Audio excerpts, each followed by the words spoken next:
Right. Welcome to this explainer on Ireland's shifting foundation. We're skipping the basic stats today and smashing straight into the hard reality. Two distinct classes are emerging. You see, when we talk about the housing crisis here in Ireland, we usually get bogged down in dry data, supply, demand, completions. But sure, those numbers don't tell the whole story, do they? The reality on the ground is that this crisis is fundamentally splitting the country into two vastly different realities, especially for working families. It's no longer just a market issue. It is a profound societal divide that is altering how people live, what they have to delay, and the opportunities they completely miss out on. Section 1. The shifting Irish timeline. Let's look at how things used to be. The good old school progression. You'd finish your education, get yourself a steady job, move out of the family home, maybe rent for a bit, and then you'd buy a place of your own. For previous generations, this was just expected. It was a given. You put in the hard graft, you got your reward, and you moved on to the next phase of life without too much hassle at all. But today, that exact same timeline has been painfully stretched out. The very first step, just moving out, has become a massive hurdle. Young folks are stuck at home much longer. And look, it's rarely by choice. The alternatives are just completely unaffordable. Then you hit the expensive sharing phase. Cramped flats, living with way more people than you ever planned, all while sky-high rent takes an absolute chunk out of your wages. And the knock-on effect of all this, year 10 and beyond, means delayed family planning. When that first step changes, absolutely everything else gets pushed back. Section 2. Renters versus homeowners. The contrast here is stark. On one side, you've got the tough old slog of renting in Ireland right now. Renters are paying extortionate cost just to cover someone else's mortgage, staring down an uncertain future, and putting massive life choices on hold because they just don't have that security. On the flip side, homeowners are safely building equity. They're establishing a stable foundation and securing long-term wealth. This isn't just about who holds a set of front door keys, you know? It's a literal inequality engine. Over time, the gap between these two classes doesn't just sit there. It actively, persistently widens.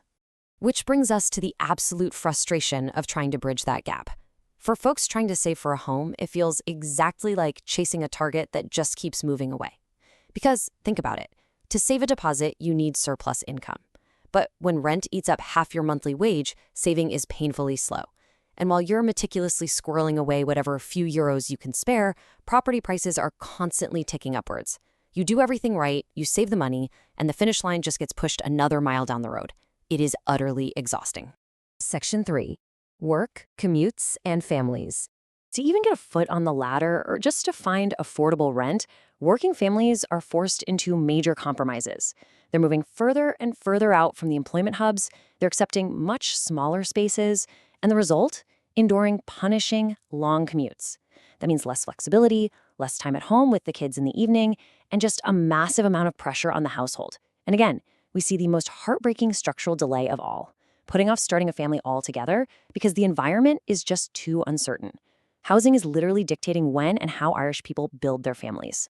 Now, our housing market doesn't exist in a vacuum. We need to zoom out for a second. The cost of building a local family home in Ireland is directly hit by global disruptions.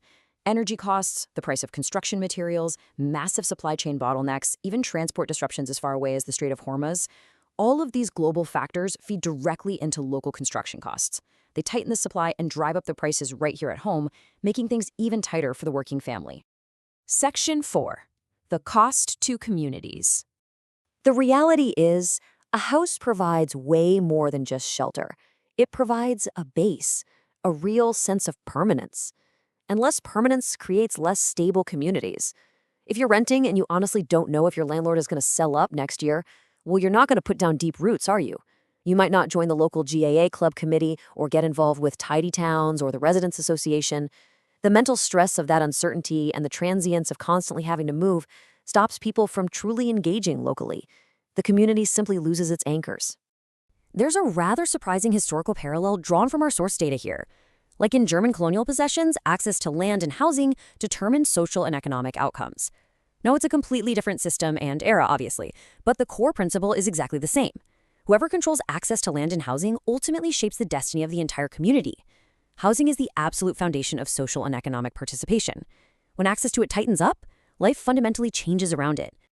Section 5. What happens next? So I want to leave you with this question. If the foundation of housing continues to shift like this, what will the social fabric of Ireland look like in a decade? We're talking about step-by-step, year-by-year changes that are currently altering demographics, career choices, and family structures right across the nation. People will adapt, for sure, they always do, but those adaptations are going to deepen the divide. It's a profound human cost that we all really need to ponder. Thanks for joining me for this explainer. Take a moment to think about that question, and I'll catch you next time.